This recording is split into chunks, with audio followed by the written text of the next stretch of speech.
आज का बड़ा मार्मिक प्रश्न है कि पुरुषोत्तम मास में पवित्र गीता जी का 15वें अध्याय का पाठ करने से मोक्ष की प्राप्ति होती है। पुरुषोत्तम मास को अधिक मास भी कहा जाता है। पुरुषोत्तम मास में सारे धार्मिक कार्य करने से को बोला गया है। अन्य मास में आपके पवित्र कार्य जैसे शादी विवाह किए जा सकते हैं, लेकिन पुरुषोत्तम मास में इसलिए वर्जित है कि इसमें सिर्फ भागवत कथा, गीता पाठ, अन्य पूजा सामग्री, आपके मंदिरों को, अपने भगवानों का, इष्ट देवों का ध्यान करना ही माना गया है। इसे पवित्र मास पुरुषोत्तम मास इसीलिए कहा जाता है। पुरुषोत्तम मास में 15वां अध्याय में श्री भगवान ने कहा, जिसका मूल ऊपर है, जिसकी शाखाएं नीचे को हैं, जिसके पत्ते वेद हैं, ऐसे अविनाशी अस्वस्थ वृक्ष का वर्णन पंडित लोग करते हैं। जो जन इस वृक्ष को जानता है वह वेदों का ज्ञाता है। स्व का अर्थ है आने वाला दिन। कल जो कल तक ठहरे वह है अस्वस्थ, कल तक भी न रहे, वह क्षण क्षण में बड़े वेग से बदलता चला जाए वह है अस्वस्थ। ऐसा ही यह संसार वृक्ष है, यह प्रतिक्षण सरकता चला जाता है। इसका सूक्ष्म कारण रूप मूल ऊपर परमेश्वर में है, यह कार्य रूप में और विकास के क्रम में स्थूल से स्थूल शाखा रूप नीचे को फैला हुआ है। वेद के वचन इसके पत्र हैं, इसके परिचायक हैं। यह विश्व वृक्ष कारण रूप से अविनाशी है।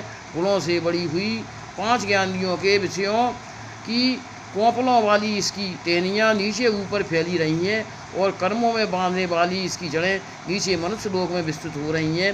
इस लोक में इसका वास्तविक रूप नहीं दिखता, केवल कार्य विकार ही दिख रहा है।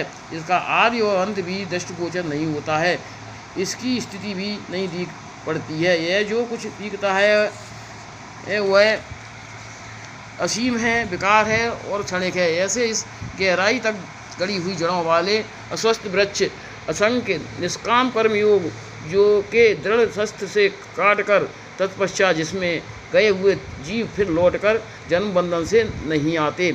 इस परम पद की इस प्रकार कामना और प्रार्थना करनी चाहिए, जिससे पुरातन प्रवृत्ति श्रेष्ठ रचना हुई है उसकी आदि सनातन पुरुष को मैं प्राप्त होता हूँ, उसी परम पुरुष की शरण में लेता हूँ। जो जन मान मोह रहित आसक्ति और पापों को जीतने हुए सदा आत्मा में स्थिर है, शील उष्ण आदि द्वंद्वों से और सुख दुख की वेदना के ज्ञान से मुक्त है और कामना से निवृत्त है, वे ज्ञानी लोग उस अविनाशी पद को प्राप्त पाते जाते हैं। वहाँ सूर्य प्रकाश नहीं करता, न चंद्र और न अग्नि वहाँ प्रकाश करते हैं। जो स्वयं ज्योतिष्मान हैं, जिसमें जाकर जीव वहाँ से फिर पीछे नहीं आता, वह मेरा परम धाम है। मेरा ही जीवन सनातन अंश की भांति अंश जीवलोक में प्रवृत्ति में रहने वाली मन सहित 5 ज्ञानेंद्रियों का आकर्षण करता है, इनसे काम लेता है। वह अपनी देह में समर्थ ईश्वर जिस शरीर को धारण करता है, जिससे निकल कर जाता है उसमें और उससे इन मान सहित 5 इंद्रियों को अपने साथ ऐसे लेकर जाता है जैसे गंध के स्थानों से वायु गंधों को अपने साथ ले जाया करती है। कान, आँख, स्पर्श, रसना, घृणा इंद्रियों और मन को आश्रित करके यह जीवात्मा विषयों का सेवन करता है। इंद्रियों के संयोग से आत्मा विषयों को भोगता है। शरीर से बाहर निकलते हुए को, उसमें रहते हुए को और गुणों से युक्त गुणों को भोगते हुए भी आत्मा को अति मूर्ख जन नहीं जानते। वे देह से भिन्न आत्मसत्ता को नहीं समझते, किंतु विवेक युक्त जन उसको ज्ञान के नेत्रों से देखते रहते हैं।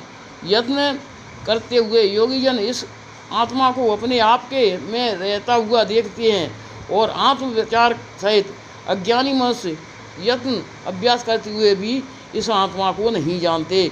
जो सूर्य में विद्यमान तेज संपूर्ण जगत को प्रकाशित कर रहा है, जो तेज चंद्र में है, जो अग्नि में है, वह तेज तू मेरा ही समझ। मैं पृथ्वी में प्रवेश करके अपनी शक्ति से प्राणियों को धारण करता हूँ और रसमय चंद्रमा बनकर मैं सब वनस्पतियों को पोषण करता हूँ। मैं प्राणियों के शरीरों में रहता हुआ उनके देह की जठराग्नि बनकर और प्राण अपान रूप होकर 4 प्रकार के अन्न को पचाता हूँ। खाद्य, चोष, लेय और स्वाद, ये 4 प्रकार के भोजन हैं। सब मनुष्यों के हृदयों में भली प्रकार प्रविष्ट में हूँ। मुझसे स्मृति, ज्ञान और विचार, मनन पूर्वक संशय आदि का अभाव होता है। सब वेदों द्वारा जानने योग मैं ही हूँ। वेदांत का कर्ता और वेदों का ज्ञाता मैं ही हूँ। इस लोक में अथवा देह में क्षर और अक्षर ये 2 पुरुष हैं। आत्मा की अव्यक्तियाँ हैं, आत्म प्रकाश है। उनमें से सब प्राणी क्षर नाशयुक्त है। प्राणियों में जो मैं गोरा, मैं काला, मैं पुष्ट, मैं कुशादी आत्मभाव है वह नाशवान है। और भूतों में जो एक रस शुद्ध आत्म सत्ता है वह अक्षर अविनाशी है। जैसे तरंग का जल और तरंगों के नीचे का गंभीर जल दोनों जल हैं, परंतु तरंग का जल नाशवान है और शांत जल स्थायी है। जैसे ही देहों में नाम रूपादि के अहंकार युक्त पुरुष नाशवान है और अपने शुद्ध स्वभाव में स्थित आत्मा अविनाशी है, किंतु उत्तम पुरुष इनसे भिन्न है। जो तीनों लोकों में प्रवेश करके उनका पालन अविनाशी ईश्वर करता है वह परमात्मा कहा है। क्योंकि मैं क्षर भाव से ऊपर हूँ, वो अक्षर पुरुष से भी उत्तम हूँ, इसलिए लोक में और वेद में पुरुषोत्तम नाम से प्रसिद्ध हूँ। जो ज्ञानी इस प्रकार मुझ पुरुषोत्तम को जानता है वह सर्वज्ञानी स्वभाव से है। हे भारत, मुझे ही भजता है। हे पाप रहित, इस प्रकार है परम प्रयस युक्त शास्त्र मैंने तुझे कहा। ये भारत, बुद्धिमान मनुष्य इसको समझकर कृतकृत्य सफल जन्म हो जाया करते हैं, साथ मोक्ष की प्राप्ति कर लेते हैं।